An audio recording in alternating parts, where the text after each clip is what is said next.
السلام علیکم ناظرین، واشنگٹن نائٹ شو کے ساتھ میں ہوں آپ کا میزبان عاصم صدیقی۔ ناظرین، پاکستان میں کیا ہو رہا ہے اور دنیا جو ہے آج پاکستان کو کس نظر سے دیکھ رہی ہے؟ انڈیا اور پاکستان کی جنگ جو ہے وہ پوری دنیا کی خبروں کی زینت بنی ہوئی ہے۔ آج ہم اتھینٹک خبروں کے ساتھ جو ہے، ہمارے ساتھ میجر جنرل نصر اللہ ڈوگر ریٹائرڈ ہیں اور یہاں پر ہمارے ساتھ موجود ہیں۔ یہ ہمیں اتھینٹک پاکستان سے خبر دیں گے کہ وہاں کیا ہوا اور دنیا جو ہے پاکستان کو کس نظر سے دیکھ رہی ہے۔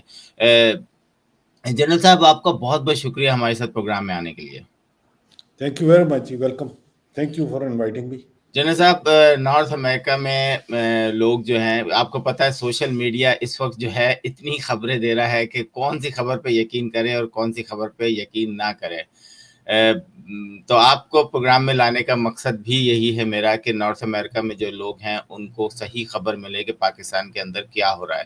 انڈیا پاکستان کی جنگ شروع ہوئی، اس کے بعد جو ہے آپ نے دیکھا کہ انڈیا نے پہلے دن 9 مقامات پہ جو ہے وہ حملہ کیا اور اس کے بعد جو پاکستان نے کیا وہ پھر پوری دنیا نے دیکھا۔ میں چاہ رہا ہوں کہ تھوڑا سا آپ اس جنگ کو 1-2 منٹ کے اندر کہ آپ کی نظر میں یہ جنگ کیوں سٹارٹ ہوئی، آخر ایسے کیا عوامل تھے کہ جو بھارت کو جو ہے اپنی ہی قوم سے جو ہے، کیونکہ ان کی قوم جو ہے اتنے سوالات اکٹھے کر لیے تھے کہ اگر یہ حملہ نہ کرتے تو ان کو شاید اپنی سیٹ سے جانا پڑتا۔ کیا کہیں گے اس پر آپ؟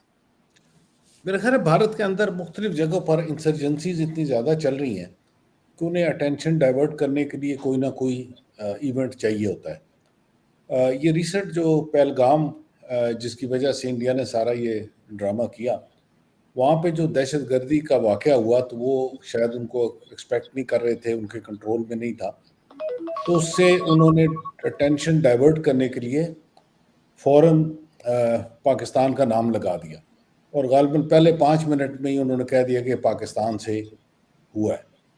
تو میرا اس پہ تو ایک سوال یہ ہے کہ اگر 5 منٹ میں انہیں پتا تھا پاکستان میں سے ہوا ہے تو 15 منٹ پہلے بھی پتا ہوگا کہ پاکستان سے ہو رہا ہے، تو پہلے روک لیتے اس کو۔ بہرحال اس کے رسپانس پہ انہوں نے کہا جی ہم پاکستان کو ذمہ دار قرار دیتے ہیں اور ون سائیڈڈ ایک ایجنڈا لے کے اور چل پڑے۔ 15 دن لیے جی انہوں نے پلان کرنے کے لیے، اور 15 دن پلان کرنے کے بعد انہوں نے پاکستان پر اٹیک کیا۔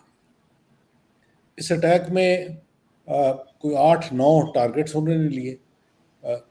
کمال کی بات یہ ہے کہ جو فوج میں جس بندے کے پاس انیشیٹو ہوتا ہے اس کے پاس جیتنے کے چانسز بہت زیادہ ہوتے ہیں۔ تو ٹائم کی چوائس ان کے پاس تھی، ٹارگٹ کی چوائس ان کے پاس تھی کہ کس جگہ پہ اٹیک کرنا ہے، کون سا ویپن لینا، اس کی چوائس ان کے پاس تھی، دن کو کرنا ہے، رات کو کرنا ہے، گراؤنڈ سے کرنا ہے، ایئر سے کرنا ہے، ہر چوائس ان کے پاس تھی۔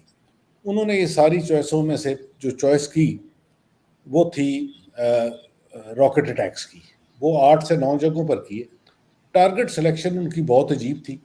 انہوں نے تمام مساجد اور مدرسوں پر اٹیک کیا اور ان سے انہیں کوئی امپیکٹ ملا نہیں، کیونکہ مسجد میں ہمیں پتہ کہ رات کے آدھی رات کو مسجد میں کون ہوتا ہے؟ کوئی بھی نہیں ہوتا۔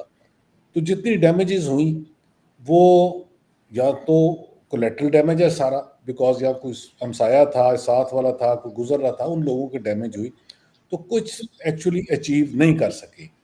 ویسے بھی کسی بھی مذہبی مقام پر حملہ کرنا، فائر کرنا اور پلان کر کے فائر کرنا، میرا خیال ہے یہ کافی شرم کا باعث ہے کسی بھی فوج کے لیے، چاہے وہ مسجد ہو، چاہے مندر ہو، چاہے گرودوارا ہو، چاہے وہ چرچ ہو، کسی کا بھی کوئی مذہبی مقام ہو، وہ قابل عزت، قابل تعظیم ہوتے ہیں، تو ان پر اٹیک کرنے کا سوچنا ہی غلط ہے۔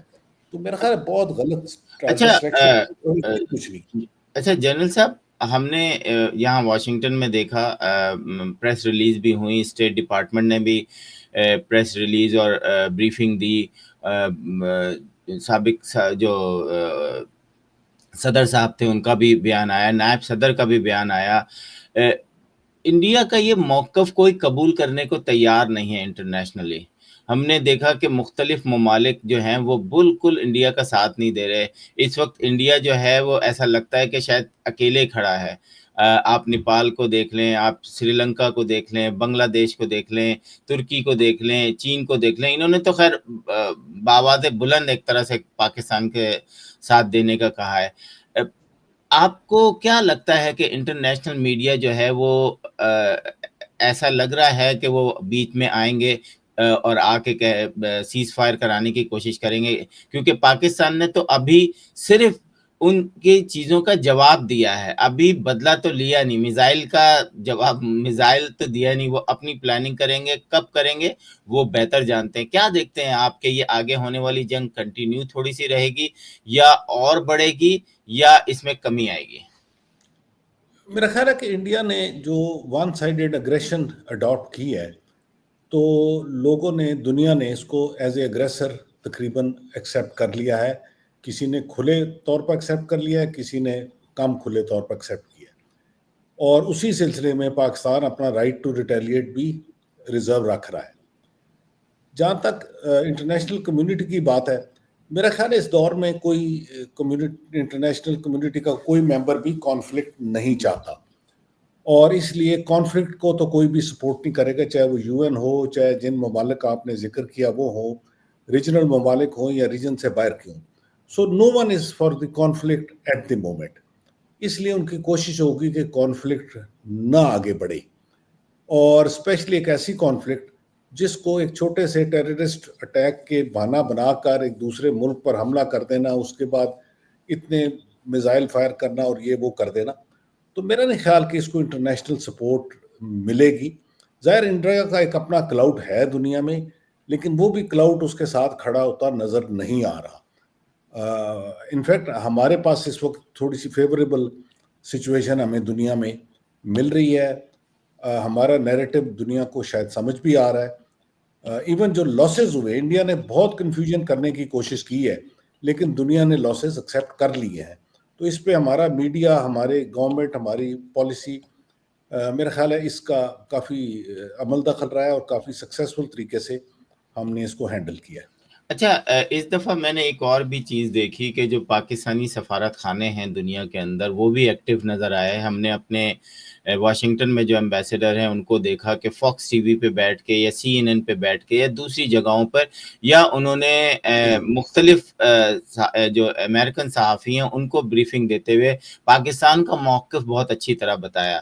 تو اسے آپ کیا کہیں گے کہ اس دفعہ سفارتی عملے نے اپنا جو فرض ادا کیا اور کوئک ادا کیا، اور اسی طرح پاکستان کے اندر رہنے والے جو لوگ ہیں انہوں نے بھی، اور پاکستانی میڈیا اس نظر میں بڑا سمجھدار نظر آیا ہے as compared to Indian media, کیونکہ انڈین میڈیا تو بالکل ہی اس وقت مذاق بن کے رہ گیا پوری دنیا میں۔ جس طریقے سے جہاں جہاں پاکستانی اور انڈین رہتے ہیں ان کے درمیان بھی وہ مذاق بن کے رہ گیا ہے، کیونکہ وہ ایسی خبریں چلا رہے ہوتے ہیں جن کا کوئی سوچ بھی نہیں سکتا کہ یہ حقیقت بھی ہو سکتی ہیں۔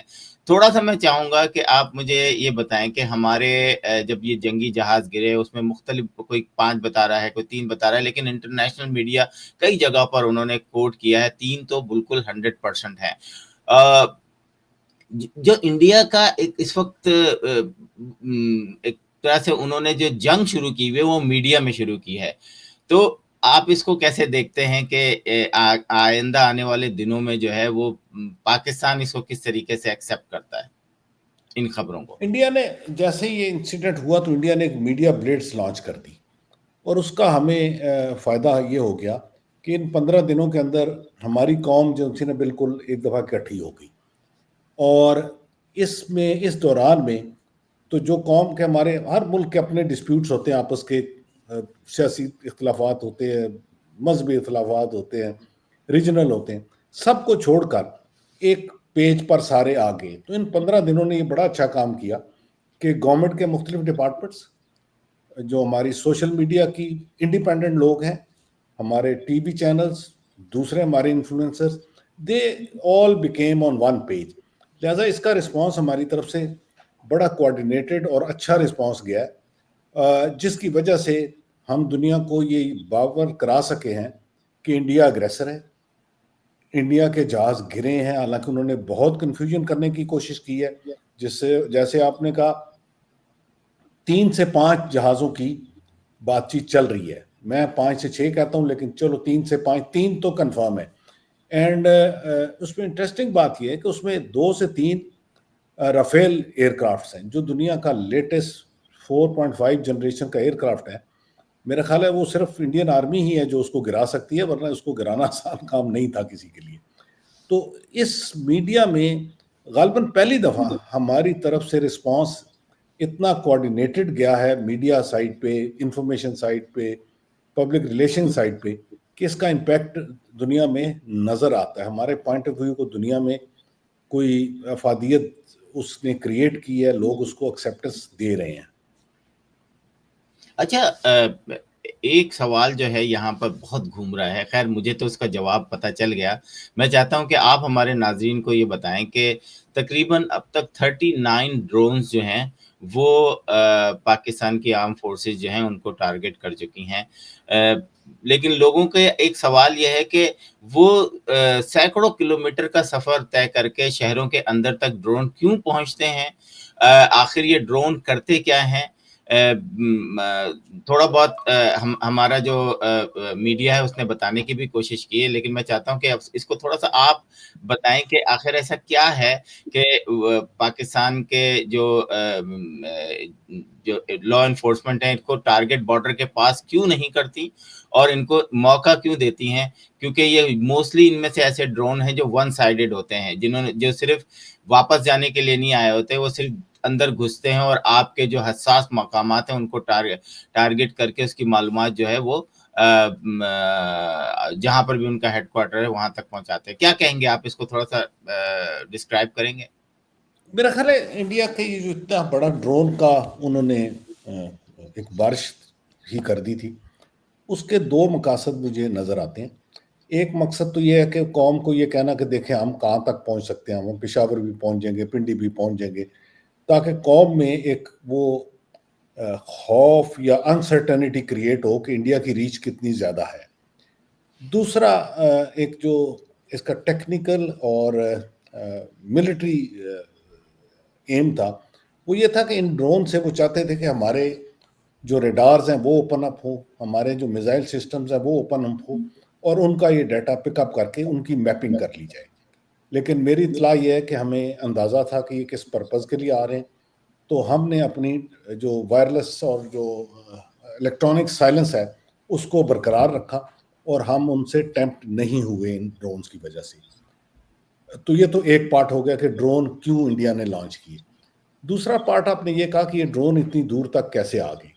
ایکچولی ڈرون ایک بہت چھوٹے کراس سیکشن کا برڈ ہے جس کو جو لانگ رینج ریڈارز ہیں وہ اٹھا نہیں سکتے, ان کو بڑا کراس سیکشن چاہیے ہوتا ہے. دوسری وجہ یہ تھی کہ اس وقت ہم نے بہت سارے ریڈار جانتے ہوئے بھی بند رکھے کہ ہم نہیں چاہ رہے تھے کہ ان کی جو ایمیشن آ رہی ہے اس سے یہ ڈیٹا انڈینز پک اپ کر سکیں. ہمیں پتا تھا کہ اس ڈرون کے اندر کوئی امپیکٹ کرنے والی چیز نہیں ہے.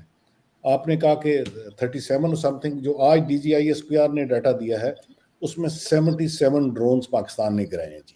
واو. ابھی 77 ڈرونز گر گئے, کچھ 20 30 5 10 واپس بھی چلے گئے ہوں گے.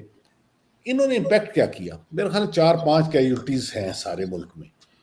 تو الٹیمیٹلی یہ بہت بڑا ایک فیلئر ہے انڈیا کا اس آپریشن کا کہ 77 ڈرونز, یہ اسرائیلی ڈرونز ہیں جو دنیا کے ٹاپ کے ڈرونز ہیں. آئی مین نتھنگ بیٹر دین دس. جو 77 ڈرونز انہوں نے گنوا لیے, آگے سے امپیکٹ بھی کوئی نہیں ہوا. جو الیکٹرانک سائلنس وہ ہماری اوپن کرانا چاہتے تھے وہ بھی اوپن نہیں ہوئی, ان کو ڈیٹا میپنگ بھی نہیں ملی, اور کوئی چیز نہیں ہوا.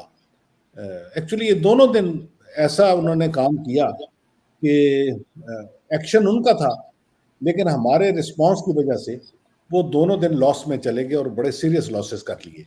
مطلب ہے کہ جسٹ سینٹینس کے 5 سے 6 جہاز گروانا ایک دن میں لاسٹ 25-30 سال میں 40 سال میں یہ کام نہیں ہوا, اور ایک دان میں 77 ڈرونز گروا لینا, اور دنیا کے ٹاپ کے ڈرونز.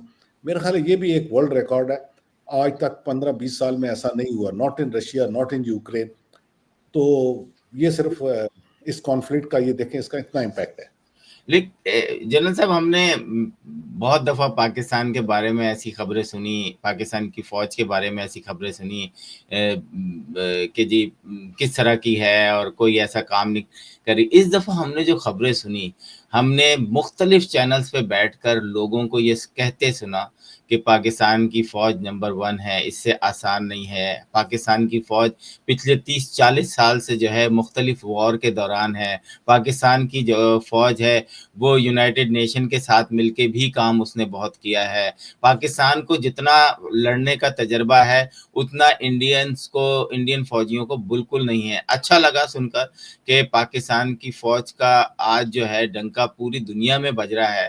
انڈیا ایک مضبوط ملک ہے اور اس کا فوجی سسٹم لوگ کہتے تھے کہ جی بہت زبردست ہے. اور ابھی آپ نے جیسے بتایا کہ کس طریقے سے وہ سوچ بھی نہیں سکتے تھے کہ ہمارے ساتھ یہ ہو جائے گا. آپ کو لگتا ہے کہ یہ جنگ جو ہے وہ تھوڑا اسی طرح چلتی رہے گی؟ دونوں جو دنیا پریشان ہے وہ صرف اس لیے پریشان ہے کہ دونوں ملک جو ہیں وہ نیوکلیر پاور ہیں، اور کچھ ہمارے سیاستدانوں نے بھی ایسے بیان دے دیے ہیں جس سے تھوڑا سا وہ ہے کہ جی ہم آخری حد تک جائیں گے، شروع تم نے کیا ہے ختم ہم کریں گے. اس سے تھوڑا سا اور جو ہے نا ایک دہشت سی پھیل گئی ہے کہ کہیں ایسا نہ ہو یہ جنگ آگے جائے. آپ کیسے دیکھتے ہیں اس جنگ کو؟ دیکھیں، ہم رائٹ ٹو رسپونڈ تو ہم نے ریٹین کر رہے ہیں. ہماری پولیٹیکل لیڈرشپ نے، ملٹری لیڈرشپ نے بڑا کلیئرلی ان ایکویوکل ٹرمز میں کہہ دیا کہ we maintain the right to respond under UN charter also because India نے اگریشن کی ہے. یہ ہوا کیا ہے؟ ہوا یہ ہے کہ انہوں نے پہلے دن میزائل لانچ کیے. ان میزائل لانچ کرنے کے لیے انہوں نے اپنے ایئر کرافٹ کو ہوا میں لے کر گئے، کچھ سیلف ڈیفense میں اور کچھ فائر کرنے کے لیے. انہیں اندازہ نہیں تھا کہ ایک ڈیفینڈر جو ہم ڈیفینسو اس میں موڈ میں تھے ان کے 6 ایئر کرافٹ گرا سکتے ہیں، اور اس کے اگینسٹ ہمارا ایک بھی نہیں گرا. میرے سے اس ایکشن سے 2 دن پہلے کسی نے سوال کیا تھا کہ انڈیا کیا کرے گا. میں کہا انڈیا کا چیلنج یہ ہے کہ اگر وہ ہوا میں آتا ہے اور اس کا ایک ایئر کرافٹ بھی گر جاتا ہے تو انڈیا کو سینس آف لاس آ جائے گی. لیکن مجھے اندازہ نہیں تھا کہ انڈیا 6 ایئر کرافٹ گرا لے گا اور ہم ماشاءاللہ کوئی ایئر کرافٹ ہمارا ڈیمیج نہیں ہوگا. اس کا ایک ہی مطلب ہے کہ انڈیا کے پاس لیٹسٹ ایئر کرافٹ تھے. اس دفعہ لاسٹ ٹائم جب ابھینندن تھا انہوں نے کہا ہمارے پاس ایئر کرافٹ نہیں ہے، وہ گئے ساری دنیا میں بھاگے، they got the best aircraft. اس کا ایک مطلب یہ نکلتا ہے کہ while weapons matter but man behind the weapon actually matters. تو اس لیے ہماری ایئر فورس کے جو پائلٹس ہیں وہ ٹاپ کلاس ہیں. ٹھیک ہے، وہ کم ویپن سے بھی لڑنا جانتے ہیں، کم جہازوں سے بھی لڑنا جانتے ہیں، اور پچھلے 25-30-40 سال سے ہماری ایئر فورس نے ہر جگہ ان کو منہ توڑ جواب دیا، آؤٹ نمبرڈ رہ کے بھی ان کو جواب دیا. جب ویپن ہمارے ویک تھے تب بھی ٹھیک جواب دیا، جب اسٹرانگ تھے تب تو ڈیفینیٹلی ٹھیک. تو اس کے لیے جو ہماری اسپرٹ ہے وہ بہت اچھی ہے. تو دوسری بات آپ نے کی کہ فوج کے متعلق بڑی اچھی بات چیت ہو رہی ہے. وہ اصل میں فوج کی ایک ٹریجڈی ہوتی ہے کہ فوج اس وقت یاد آتی ہے جب مشکل ہوتی ہے، تو وہ اپنی چیزوں کو ہم انڈر ایسٹیمیٹ کرتے رہتے ہیں. ہماری فورسز بہت کیپیبل ہے. ہمارا چیلنج یہ ہے کہ ہم نے تھوڑے نمبر کے ساتھ لڑنا ہے. انڈیا کا بجٹ ہمارے سے زیادہ ہے، انڈیا کے ٹینک زیادہ ہیں، ویپن زیادہ ہیں، لیکن ہم قوم کو ایشور کرتے ہیں کہ انڈیا ہمارا کچھ نہیں بگاڑ سکتا. بالکل. اگر جب بھی جنگ ہوگی کچھ لاسز ہوں گے دونوں کے، لیکن ہم انشاءاللہ ان کے لاسز زیادہ ہی رکھیں گے اور رکھتے ہیں ہمیشہ. آپ نے یہ بات بہت اچھی بات کی کہ فوج اس وقت یاد آتی ہے آپ کو جب اس کی ضرورت محسوس کی جاتی ہے. پاکستان کے اندر جو ہے ہم نے دیکھا کہ بہت سارے ایسے لوگ ہیں جو کہ تھوڑے سے بکھرے ہوئے رہتے ہیں اور فوج کو نشانہ بھی بناتے رہتے ہیں، لیکن اس پاکستان کی فوج کی یہ کامیابیوں نے بھی ان کو تھوڑی سی عقل دی. ان کو بھی یہ سمجھ میں آئی کہ فوج جو ہے کب کہاں کس طریقے سے کام اس سے لیا جاتا ہے اور وہ ملک کے لیے کتنی ضروری ہے.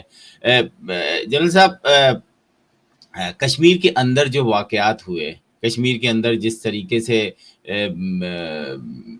انڈیا نے جو ہے حملے کیے، اور اس کے بعد ایک عجیب سا پرسپشن میں کل دیکھ رہا تھا کہ ایک انڈیا کا ایک بڑا مشہور ٹی وی چینل ہے جو دبئی سے لانچ ہوتا ہے، اس میں پلکی شرما جو ہیں وہ کل یہ کہہ رہی تھی کہ جی پاکستان نے کراچی میڈ ان کراچی سے وہ بوریاں ملی ہیں اور 22 خندقیں وہ سرنگ کھود کے حماس کی طرز میں جو ہے وہ کشمیر پہ حملہ کرنا چاہ رہے ہیں۔ یہ کہاں سے سٹوریاں لاتے ہیں یہ لوگ؟ مجھے تو یہ سمجھ میں نہیں آ رہا کہ اگر فرض کریں کہ یہ مان بھی لیا جائے کہ وہاں پر آپ نے سرنگ بنائی ہے، تو وہ کیا لکھ کے چھوڑیں گے کہ یہ میڈ ان کراچی ہے؟ مجھے یہ سمجھ میں نہیں آ رہا کہ یہ کیسے سوچ لیتے ہیں یہ ساری چیزیں۔ پہلی بات یہ ہے کہ جی 3-4 دن سے کافی انٹرسٹنگ چیزیں ہوتی رہی ہیں۔ 2 دن پہلے انہوں نے ایک F-16 گرا دیا تھا اور بڑا کلیم کیا تھا کہ پائلٹ بھی پکڑ لیا۔ پھر انہوں نے پشاور میں کوئی دھماکے کرا دیے، پھر انہوں نے اس قسم کے کئی اور کام کرائے۔ کراچی اگر پورٹ آپ انہوں نے حملہ کر دیا، کراچی پورٹ پہ حملہ کر دیا۔ اچھا، اگر آپ کشمیر کو دیکھتے ہو تو کشمیر کا پاکستان کا بارڈر سینکڑوں کلومیٹر پر ہے، تو سینکڑوں کلومیٹر میں اگر 22 چھوڑ کے 24-50 سرنگیں بھی پکڑی جائیں، وہ کیا کریں گے؟ اس میں سے کیا 24 بندے گزر جائیں گے؟ ہم سرنگوں میں سے نہیں آتے جی، ہم سیدھے پہاڑ کے اوپر سے چڑھ کے آئیں گے انشاءاللہ، انہیں فکر نہیں کرنا چاہیے۔ انہوں نے جس جگہ سے فائر کیا ہم نے اس کو رسپونڈ کیا۔ کشمیر کا بارڈر پچھلے چند دنوں میں بہت ہاٹ رہا ہے اور ہم نے بفٹنگ بلکہ ایک نوچ اپ رسپونڈ کیا ہے۔ ہم نے ان کے 2 بریگیڈ ہیڈ کوارٹرز کو بھی ٹارگٹ کیا، ایگزیکٹ آن ڈاٹ ٹارگٹ کیا، لیکن اس سارے سلسلے کے اندر ہم نے ان کا کوئی سیولین ٹارگٹ نہیں لیا اور کولیٹرل ڈیمیج کو انشور کیا ہے کہ کولیٹرل ڈیمیج نہ ہو۔ اچھا یہ ایک بڑی عجیب سی چیز آ رہی ہے، یہ وائٹ جھنڈے کی کہانی کیا ہے کہ جی سفید جھنڈا لہرا دیا گیا، اور اکارڈنگ ٹو انٹرنیشنل لا اگر کوئی سفید جھنڈا لہرا دے تو دوسرے ملک کی رسپانسبلٹی کیا ہوتی ہے؟ یہ تھوڑا سا ہمارے ناظرین کو بتائیں، یہ ہمیں سمجھ میں نہیں آ رہا۔ یہ میرا خیال ہے ایک زمانے میں جب ہم بھی ینگ افسر ہوتے تھے کشمیر میں ہوتے تھے، تو اگر کوئی فائرنگ وغیرہ ہو جاتی تھی تو جب وہ ریئلائز کرتے تھے کہ ابھی اس کو بس ہو جانا چاہیے تو وائٹ فلیگ ریز کر دیتے تھے، اس کے بعد دونوں ملتے تھے اور ڈسپیوٹ دور کر لیتے تھے۔ یہ لوکل سی بالکل بہت چھوٹے لیول کی لوکل ایکسرسائزز ہوتی ہیں۔